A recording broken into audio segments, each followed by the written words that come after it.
Welcome back to New World Next Week. I'm James Corbett of CorbettReport.com. I'm James Evan Pilato of MediaMonarchy.com, and this week we are editing genes and closing down the clown, but first we are hacking planes. More precisely, James, we're talking about the threataganda surrounding our airline industrial complex. Fearing United plane was hacked, FBI pulls security expert off a flight. You can grab this from Money and CNN. It should tell you that it's posted on Money, what this gets to. A computer security expert was pulled from his United Airlines flight in Syracuse last week after FBI feared he had hacked the plane. And all it took was a tweet to raise the FBI's suspicion. It sounded like Chris Roberts, a cybersecurity professional from Denver who works for One World Labs, was about to use his laptop to force the plane to deploy emergency oxygen masks. In a tweet, Roberts referenced the plane's satellite communications and the aircraft's engine indicating and crew alerting system. And you can look at this tweet, James, and we would all look at it.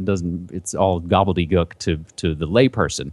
But basically, a few days before this event happened, the feds had warned that Wi-Fi is going to crash planes, we're all going to die.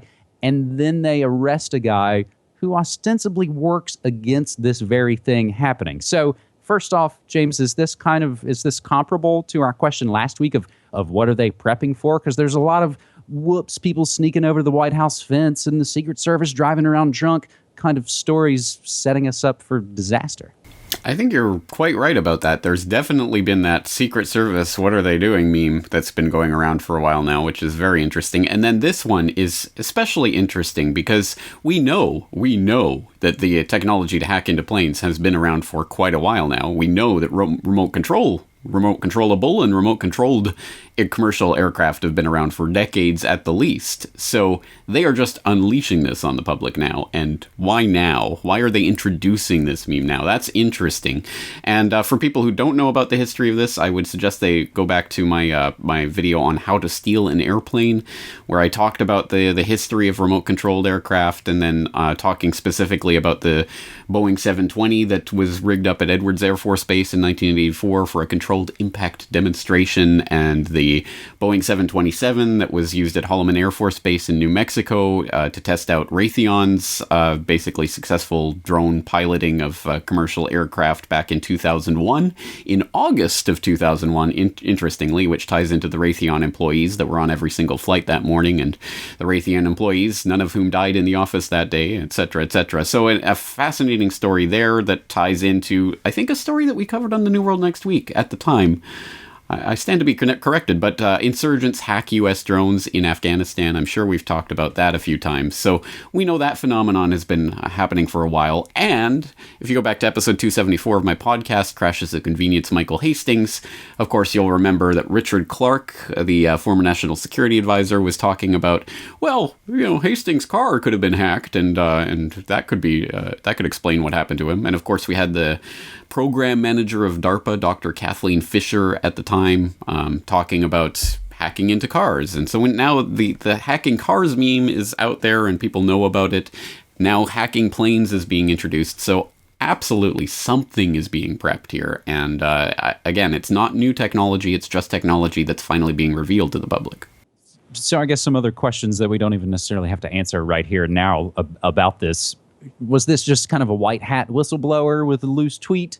Is this something that would be about as difficult as sort of the liquid terror bomb plot? It's one of these things where, aspirational or operational. But what really gets me, James, is this sort of constant misdirection from the powers that shouldn't be that would have us worry about these sort of vague, amorphous threats of unlikely things while ignoring the factual state-run murder of humans every day. Oh, whoops, sorry, we killed those hostages. Poor Barry was heard to stutter about today. So if we tie this, James, into the recent Gyrocopter stunt, where the guy flew the contraption into the heart of D.C. on a day where the U.S. was already hyped up for the Boston bombing anniversary and all the other Ides of April events, Waco, OKC, and all of those things. Are they setting up, and we've talked about this, they've got the Patriot Act waiting on the shelf. Are they ready for the order out of all of this kind of seemingly premeditated chaos, James? Well, I guess we're going to have to wait and see on that one, but I think you're right. A lot of different pieces line up on these different stories, and as you say, at a worrying time of year, the Ides of April. So, one other one, that ties in, I think, with the airspace. Radioactive drone found on Japanese prime minister's roof. And this, James, I don't know, do we know a lot behind this? Was this basically a stunt to draw attention to Fukushima?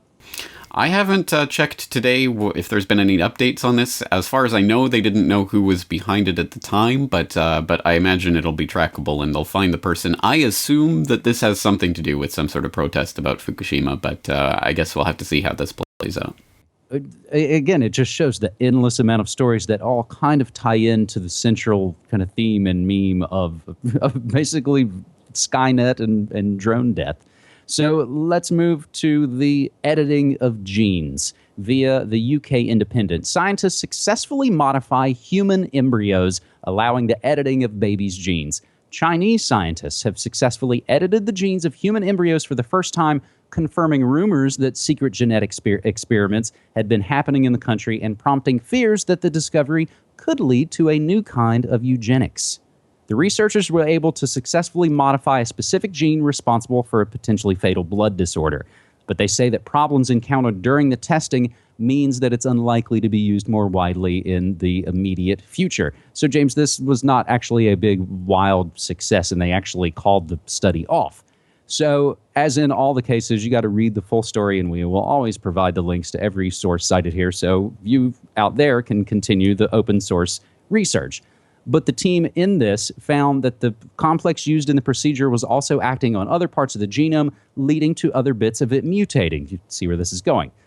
That happened much more than in previous experiments on adult human cells and animal embryos, and could happen more if the whole genome were used, like it would be if the embryo were to be implanted. So scientists who are less transparent and public about their experiments could easily be using the technology in more radical ways, other scientists warn, and such experiments are already rumored to be happening. MIT says one genetic center is doing similar work and keeping it secret. Scientists are worried that using the technique to snip out bits of DNA that are viewed as problematic could have terrible consequences for subjects' descendants, as well as the concerns about scientifically enabled form of eugenics, because this goes down the line. Cutting out certain bits of DNA to design perfect babies might be trivial with hair and eye color and things like that, but it's going to spread, James, and this relates just to the same thing we see in the GMO world. One thing starts and it spreads and has unintended and possibly irreparable harm once it's kind of out there in the world, James. And they kind of talk about, the scientists warn, when people hear this kind of story, they might freak out and lead to an outcry about the use of this technique in less significant and dangerous ways. Basically saying when the public hears about this, they're going to freak out, but they're going to freak out about the wrong thing. So like Thomas Pynchon said, if they can get you asking the wrong questions, they don't have to worry about the answers. James? That's quite right. I mean, you talk about misdirection. I think there's a couple of ways that this type of story can be misdirected. One of which is this technology doesn't work so well. We have to improve it. We have to perfect it. Maybe we should bring this research out into the open. So that's one way that this story could be shunted in the wrong direction. Another is to say, yes, we would be extremely naive to believe that there isn't secret research going on into this by any number of governments around the world that would love to have the ability to edit someone's genome. So, MIT or any other number of Pentagon-connected, DARPA-infested labs around the world are undoubtedly working on this as we speak.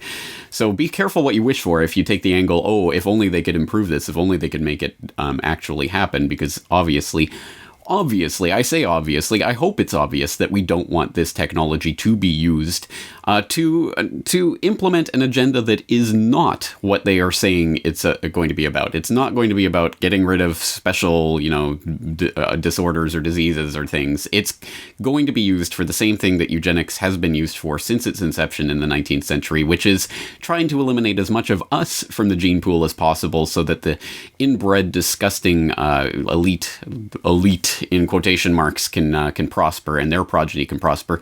Let's put it this way. Chances are, if you are watching this video, you are not part of the elite set that are going to benefit from this type of technology. You are one of the people who are being targeted to be taken out of the gene pool. This is not something that we want. We do not want to be messing with the genome of humanity for so many reasons, but mostly because the technology will be owned, controlled, and operated by the disgusting banksters who basically have been puppeteering so many world events for so long. To imagine them with the control over the human genome itself is a total nightmare. Of course, that raises the question, what's the answer to this? If this technology is being worked on secretly behind the scenes in programs we don't even know about or have access to, what do we do about that as the public? And I don't have a pat answer to that. Nor do I, James. I think these kind of situations, again, we've been doing New World Next Week now for these so many years. The stories, I think we've always discussed, we've had to say, this is now. It's not... The name New World Next Week is sort of, it's a slightly tongue-in-cheek name, but it relates to really what we're in right now. And it's not some far-looking, oh my God, this might happen down the road. We're in it now, and the choices we're making, we're making these choices every day.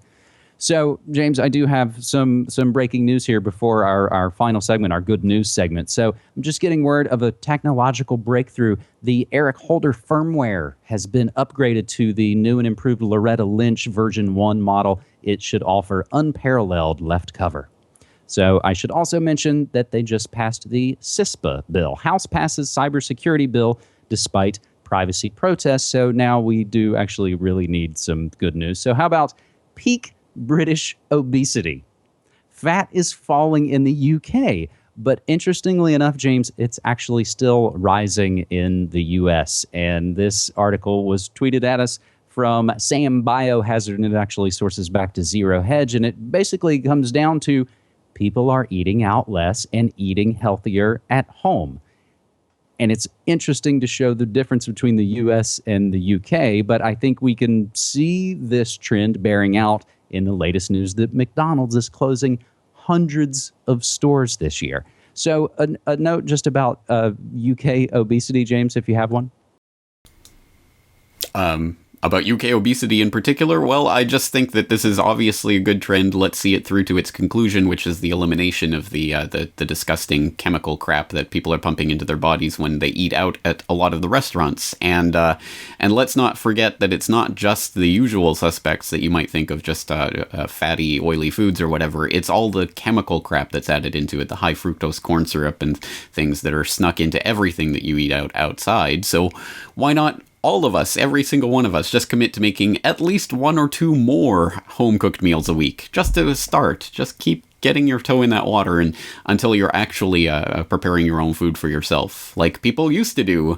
A few decades ago, it was odd and a rare event to eat out, and now it's just par for the course. So let's rediscover what it is to prepare our own food. And you're talking about an interesting cycle there, James, and we kind of see it. And I think on an interesting note, there's a funny video kind of remaking the rounds, and it shows 2 things. 1, how much the early 90s kind of looked like the 80s, and 2, how much attitudes about food and health have actually changed. I think I've been saying it now for a while. It seems like the food revolution is the only one we're really winning and really making gains in. Look at right now, Oprah's former favorite, Dr. Oz. He was okay to yap about whatever kind of housewife workout, afternoon TV fluff. But when he hit big ag, and more specifically, big pharma food, he's toast, so to speak. So we see him saying, and that was the thought was, oh, well, as soon as Dr. Oz said GMOs, they're basically burning this guy. So there's a funny video of an old Sizzlers commercial that actually kind of shows how much has actually changed in what we want and what we do. And it's an amazing, hilarious kind of piece of propaganda. And thanks to our man Brock West for sending that over to me. If I can hit a couple of other good news headlines as we try and... We're not trying, we're doing it. James, every episode of New World Next Week for 2015 so far, we have had good news, and we're keeping that commitment to solutions and positive news where we can find it. Tesco is racking up a $6.4 billion loss. New cafes, pay what you can cafes, gain popularity by redistributing food to the needy.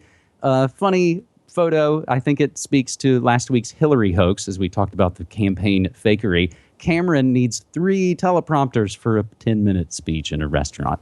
Liberland, a new country auto-proclaimed by one man in the Balkans, beat internet censors with BitTorrent's new Maelstrom browser. I have not tried that out yet, but I'm looking forward to checking that out. And resistance to Common Core gaining momentum in Maine, New Mexico, Pennsylvania, and right here in Oregon.